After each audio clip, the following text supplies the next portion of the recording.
Je sais pas. Je ne sais pas.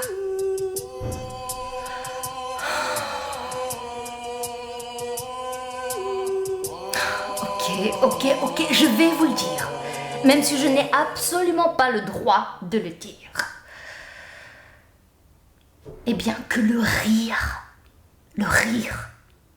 est le pire qui puisse arriver à un empire. Et qu'on est en passe de l'interdire. Rire de quoi? Du seul animal qui ne peut être pris pour n'importe qui. Aïe! Oh!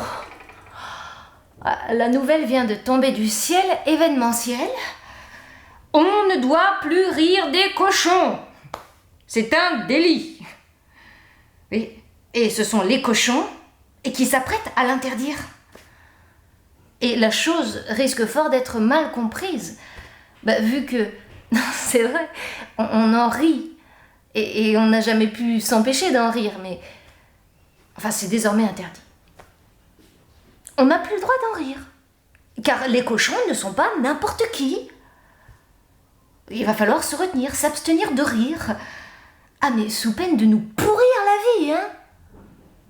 Juste en relevant ce qu'ils ont de pourri. La justice va sévir. Sanctionner sévèrement tous ceux qui ont, avec les cochons, maille à partir. Donc, plus de cochonnerie. C'est sûr, hein, c'est pas une exigence de la nature, mais de l'esprit. Le cochon est sacré. Défense d'y toucher. On peut plus en dire du mal sans trébucher. Il bénéficie de quelques privilèges. Et l'ignorer, c'est un sacrilège.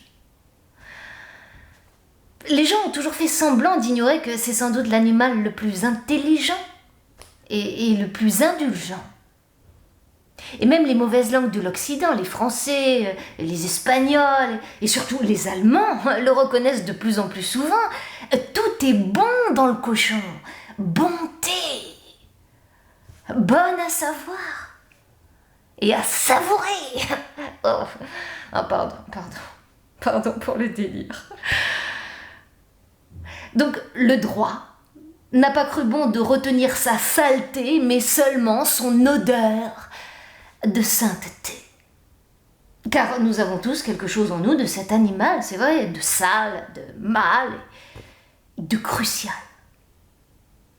Et pour fonder en raison le changement opéré au niveau de toutes les législations occidentales, on rapporte cette fable pour qu'on oublie le réel et qu'on ne songe qu'à l'idéal.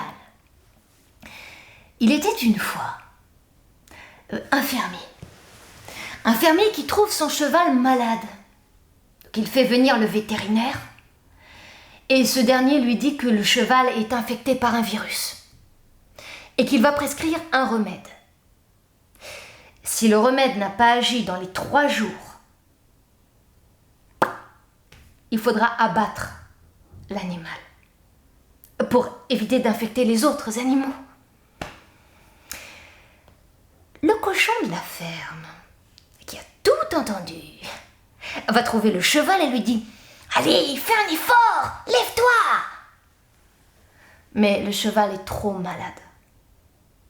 Et le 2e jour, même chose. Le cochon dit au cheval « Allez, fais un effort, lève-toi !» Mais le cheval est encore trop malade. Et le 3e jour, le cochon dit « Allez, fais un effort, lève-toi ! Sinon, ils vont t'abattre aujourd'hui !» Le remède n'a toujours pas fait d'effet, mais dans un dernier sursaut, grâce au conseil du cochon, le cheval arrive à se lever devant le fermier et le vétérinaire. Alors le fermier, tout content, dit « Oh, ben dis donc, pour fêter l'événement, et dit, on va tuer le cochon !» À ce genre de délit ou de crime n'est plus possible. Enfin, ou plutôt si, mais il n'est plus permis. La loi dit les cochons sont sacrés. On n'a plus le droit de les maltraiter, même verbalement, sous peine d'être verbalisé. Alors devinez pourquoi. Pour leur bonté divine? Non. Pour leur conscience maligne. Le cochon est le seul à avoir découvert que le bien ne peut être assuré que pour de faux. Et c'est ce qui fait que le mal est toujours assuré pour de vrai. Réfléchissez.